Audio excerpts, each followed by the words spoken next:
नहीं रहे और सरकारों को यहाँ पर सबसे ज्यादा श्रेय देते हुए नजर आ रहे हैं। अविनाश, आपका रुख करते हुए, चूंकि देखिए भव्य दिव्य डिजिटल महाकुंभ इस बार का, और एक एक कड़ी को अगर हम यहाँ पर ध्यान से देखें तो हर एक चीज को भव्य और दिव्य बनाने की कोशिश यहाँ पर सरकार की ओर से की गई। पिछले 2 सालों के लंबे समय से यहाँ पर प्रयासरत सरकार दिखी। बारिश के कारण कुछ बाधाएं जरूर आई, कुछ समस्याएं जरूर आई, लेकिन समय रहते उन समस्याओं का समाधान भी कर लिया गया। और लिहाजा जो भी लोग यहाँ पर करोड़ों की संख्या में पहुंच रहे हैं वो व्यवस्थाओं को लेकर काफी ज्यादा खुश नजर आ रहे हैं। वो सीएम योगी की तारीफ करते हुए, व्यवस्थाओं की तारीफ करते हुए और इसकी भव्यता की और इसकी दिव्यता की तारीफ करते हुए थकते हुए नजर नहीं आ रहे हैं।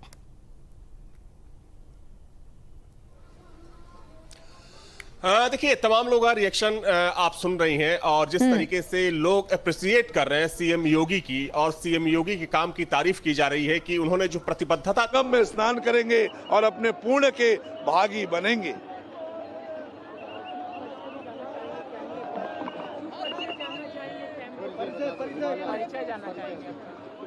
मैं हिमालयन योगी, हिमालयन पीठाधीश।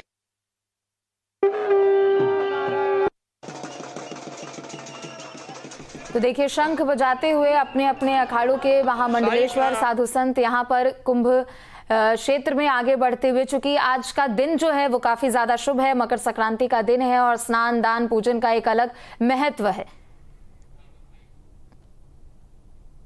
पड़ा और यहाँ के अपने प्रयागराज में पड़ा, फिर हरिद्वार में।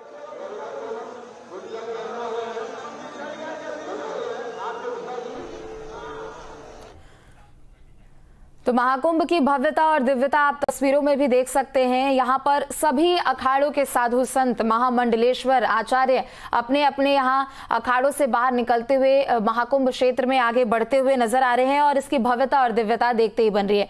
विकास भी हमारे साथ जुड़ चुके। विकास, आपका रुख करते हुए, चूंकि देखिए आज का दिन तो एक तरफ बहुत ही शुभ है और आज के दिन की भव्यता और दिव्यता और भी ज्यादा इसलिए दिख रही है क्योंकि सभी 13 अखाड़ों के साधु संत, चाहे वो नागा साधु हो या फिर अलग अलग क्षेत्रों से यहाँ जो आचार्य पहुंचे हैं, अलग अलग अखाड़ों के जो महामंडलेश्वर पहुंचे हैं, वो सब स्नान दान पूजन करने के लिए आगे बढ़ रहे हैं और वो एक तस्वीर जो है वो अपने आप में काफी ज्यादा अद्भुत, अलौकिक नजर आ रही है। विकास,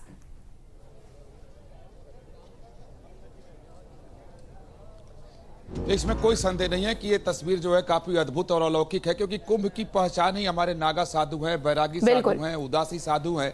अगर कुंभ की चर्चा आती है तो सीधे तौर पर नागा साधुओं की बात सामने आ जाती है, उनकी छवि आंख के सामने आ जाती है और इसका एक सदियों पुराना अपना एक धार्मिक सांस्कृतिक महत्व है और उसका अपना एक इतिहास है। और ये जो नागा साधु हैं, सही मायने में पूछिए तो इनके बगैर कुंभ की कल्पना नहीं की जा सकती है। और कुंभ की अगर बात आती है तो कुंभ के शुरू के आयोजन से लेकर कर आज तक, चाहे हजारों साल गुजर गए हों, नागा साधु इसी तरीके से हमेशा डुबकी लगाते आते रहे, क्योंकि इनकी अपनी एक धार्मिक परंपरा है, उससे कभी ये विचलित नहीं हुए। ये जरूर है कि आधुनिक युग में कुंभ का स्वरूप बदल गया, जो तमाम तरीके के बदलाव आज दिखाई देते हैं, लोगों के जीवन को सुगम बना दिया है, कुंभ के आयोजन को सुगम बना दिया है, चाहे वो डिजिटल टेक्नोलॉजी हो या एआई टेक्नोलॉजी हो या आधुनिक संसाधन हो, संचार के माध्यम हो, इन सब चीजों ने मेले के आयोजन को आसान बना दिया है। लेकिन जो परंपरा है, प्राचीनता है अखाड़ों की, छावनियों की, साधु संतों की, और खासतौर पर आप देखें कि अभी जो सन्यासी साधु हैं, जो नागा हैं, उनका स्नान चल रहा है। इसके बाद वैरागी यानी जो वैष्णव लोग हैं उनका स्नान चलेगा। उसके बाद जो उदासी संप्रदाय के संत हैं उनका स्नान चलेगा। उसके बाद अन्य जो साधु संत मेले में आए हैं उनका स्नान होता रहेगा। और आज का दिन इसलिए खास महत्वपूर्ण है कि देखिए, हर 12 वर्ष पे कुंभ आता है। इसके पीछे एक वैज्ञानिक कारण भी है कि 12 वर्ष पर ही क्यों आता है, प्रयाग में ही क्यों होता है। एक, क्योंकि 4 स्थानों पर कुंभ का आयोजन होता है। लेकिन इस बार का कुंभ 144 वर्षों के बाद ऐसी ग्रहों की स्थिति बनी है, ग्रह योग बना है, इसलिए काफी महत्वपूर्ण है, पवित्र है, पावन है। और धार्मिक रूप से अगर आप देखें तो इसका महत्व बहुत ज्यादा है।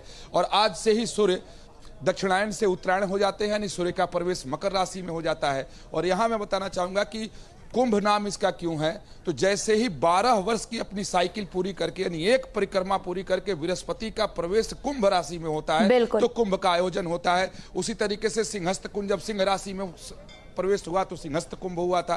तो इसलिए इसका अपना अलग महत्व है। आप देखें कि हजारों साल से लोग उसी आस्था के भाव से यहाँ संगम पे आते रहे हैं। और कुंभ कहीं जहां भी लगे, चाहे वो अर्ध कुंभ लगे, एक ही वो चीज है कि किसी तरीके से आस्था की एक डुबकी लग जाए। लोग अपनी परेशानियों का ध्यान बिल्कुल नहीं रखते हैं। रात रात भर लोग यहाँ खुले आसमान में इस कड़ाके की सर्दी में इंतजार करते हैं कि ब्रह्म वेला आए, वो शुभ मुहूर्त आए कि वो डुबकी लगा सके। और आज मकर संक्रांति है, और जो आप देखें अमृत स्नान जिसे पहले शाही स्नान कहा जाता था, वो 3 होते हैं।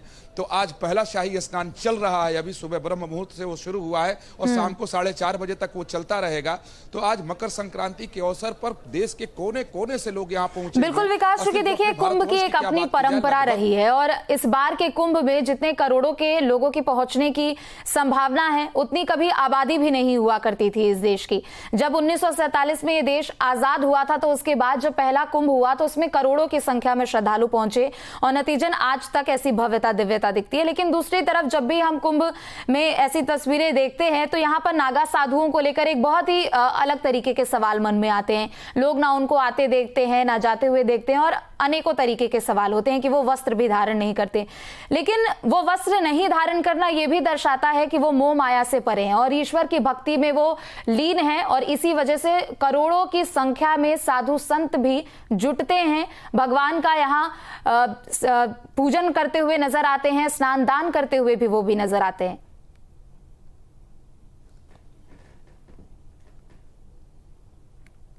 जी बिल्कुल, नागा साधु हो, चाहे कोई भी साधु सन्यासी वैरागी हो, कोई भी हो, जिस तरीके से गृहस्थ दान करते हैं उससे कम दान वो नहीं करते हैं। साधुओं के दान को देखने के बाद हैरानी होती है कि वो बिल्कुल दिल खोल कर दान करते हैं। इस बात की चिंता नहीं करते हैं कि उनके पास कुछ बचेगा या नहीं बचेगा। हम लोग कुछ दान करते हैं तो एहसास रहता है कि अपने पास भी कुछ रहे, लेकिन साधु लोग इसका ख्याल नहीं करते हैं। नागा तो कतई ख्याल नहीं करते हैं। और यहाँ एक बता दें, जैसे हम लोगों के लिए पुरोहित होते हैं, पंडित होते हैं, कि जीवन के हर मुकाम पे आते हैं, पूजा पाठ कराना हो, कोई संस्कार कराना हो, तो यह बहुत कम लोग जानते हैं कि जो ये सन्यासी होते हैं इनके भी पुरोहित होते हैं, जिन्हें जांघम कहा जाता है, और वो लोग इनसे दान लेते हैं। सन्यासियों का दान हर व्यक्ति नहीं ले सकता, कोई दूसरा सामान्य पुरोहित नहीं ले सकता। इनके खास पुरोहित होते हैं जिसे जांघम कहा जाता है। वो हर शिविर में पहुंचते हैं, भगवान शिव की स्तुति करते हैं, और वो लगातार दान देते रहते हैं। अगर कोई जांघम खड़ा होकर के 8 घंटे 10 घंटे तक शिव की स्तुति करता रहे, तो सन्यासी लगातार देते रहते हैं। उनके सामने नोट की ढेर लग जाती है जांघमों के आगे। तो दान में भी वो पीछे नागा साधु संत नहीं रहते हैं। दूसरी बात जो आपने कहा कि नागा जो हमारे हैं, खासतौर पर सन्यासी नागा, वैष्णव नागा नहीं या उदासी नागा नहीं, जो हमारे सन्यासी नागा हैं, यानी शैव संप्रदाय के जो लोग हैं, ये दिगंबर रहते हैं, यानी वस्त्र का धारण नहीं करते हैं। इसके पीछे कई सारे कारण हैं। उसमें से एक महत्वपूर्ण कारण है कि इनका मानना है कि ईश्वर ने जैसे हमें पैदा किया है हम वैसे ही रहेंगे, और त्याग तो इसके पीछे है ही है। और इसलिए दिखाई नहीं देते हैं, क्योंकि दिगंबर रहते हैं, तपस्या में लीन रहते हैं। तो पहाड़ों में, हिमालय की कंदराओं में, गुफा में, अगर वहां नहीं है तो अपने आश्रम से बाहर नहीं निकलते। इनके लिए मना है कि गृहस्थों के गांव में, मोहल्ले में, बसावट में उन्हें जाना नहीं है। इसलिए कभी किसी नागा को आप घूमते हुए कहीं नहीं देखिएगा। हाँ जरूर है कि अगर एक स्थान से दूसरे स्थान जाना होता है तो बहुत कम वस्त्र कई कबार वो ढक लेते हैं कि सामान्य लोगों के बीच से अगर गुजरना है तो थोड़े से वस्त्र ले लो। हालांकि वो विभूति और रुद्राक्ष से ही अपने शरीर को ढक लेते हैं, माला से ढक लेते हैं कि वस्त्र की आवश्यकता न पड़े। तो इसलिए वो कब आते हैं कब जाते हैं, ये लोगों के बीच में बड़ा कौतूहल का विषय रहता है। और सबसे बड़ी बात है कि रात के अंधेरे में आएंगे, और जब कुंभ खत्म होगा तो धीरे धीरे निकल जाएंगे, और फिर अपने आश्रमों में या हिमालय की कंदराओं में वो पहुंच जाएंगे तपस्या करने के लिए। इसलिए वो दिखाई नहीं देते हैं। उससे उलट जो हमारे वैष्णव संत हैं, जो वैष्णव अखाड़े हैं, तो उसके संत अपने आश्रमों में, मंदिरों में रहते हैं। उनका नियम और विचार बिल्कुल अलग है। वो बगैर वस्त्र धारण किए बाहर नहीं आ सकते हैं। जस्ट जो सन्यासी नागा से बिल्कुल उलट उनकी स्थिति है कि बिना लंगोट और बिना अचला के वैष्णव बाहर नहीं आएंगे। तो इसलिए वो रहते हैं सामान्य मंदिरों में मिल जाएंगे, और हर जगह आपको वैष्णव संत हमारे दिखाई दे देंगे। उदासी भी आपको हर जगह से मिल जाएंगे, और सब जगह उनसे मुलाकात हो जाएगी और आशीर्वाद लेने का अवसर मिल जाता है। लेकिन नागाओं के लिए तो पूरा जो सनातनी समाज है वो कुंभ का इंतजार करता है, चाहे वो हरिद्वार में लगे, नासिक में लगे, उज्जैन में लगे, या तीर्थराज प्रयाग में लगे। तो यहीं पे नागा लोगों का दर्शन होता है, और आज सब लोग यहाँ नागा संतों का दर्शन भी कर रहे हैं। और अद्भुत नजारा था जब वो अपना how do you express this? I mean, you just witness yourself the procession of the Naga sannyasis, you know, and even though you wanted to take pictures, your hands folded immediately, automatically on your own, you know. That's the kind of a people who are looking this, who are watching this, might not be able to experience this. We can't explain this to them. So please, my request to everyone, 29th, Mauni Amavasya Snan is still there, you can come. The next one, 3rd is there, you can still come. Arrangements are magical. It's very beautiful. Everything works very well. You can ask my wife a little bit as well. What's your full name? Okay, my name is Penelope. How the journey start? Both. My journey into yoga has started many years ago, almost 20 years ago.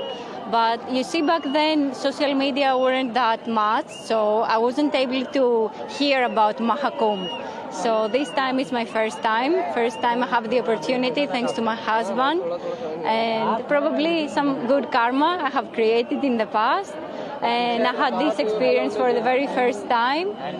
I have to say that I come from a country that is, let's put it this way, the amount of people that are here today are 5 times the country I come from. So it's like an immense amount of people being here, but at the same time it's so festive, it's so colorful, it's so blissful to be here. And the security and all the arrangements that have been made are amazing.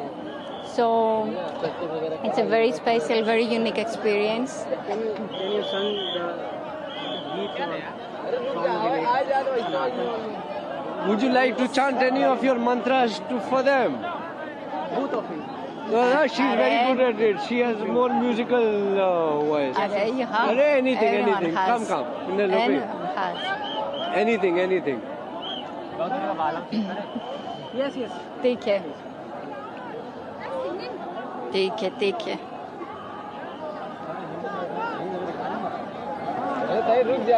त्वमेव माता च पिता त्वमेव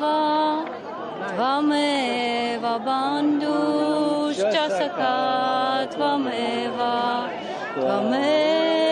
विद्या द्रविणं त्वमेव सर्वं मम देव देवा. हर हर महादेव. हर हर Mahadev. Okay, done. Thank you. तो देश ही नहीं बल्कि विदेशों से भी श्रद्धालु यहाँ पर बड़ी संख्या में पहुंच रहे हैं और महाकुंभ की इस दिव्यता और भव्यता को देख रहे हैं, समझ रहे हैं और लोगों को कह भी रहे हैं कि आप भी यहाँ पर जरूर पहुंचे. मानवेंद्र, आपका रुख करते हुए सिर्फ देश ही नहीं बल्कि विदेशों से भी श्रद्धालु यहाँ पर पहुंच रहे हैं और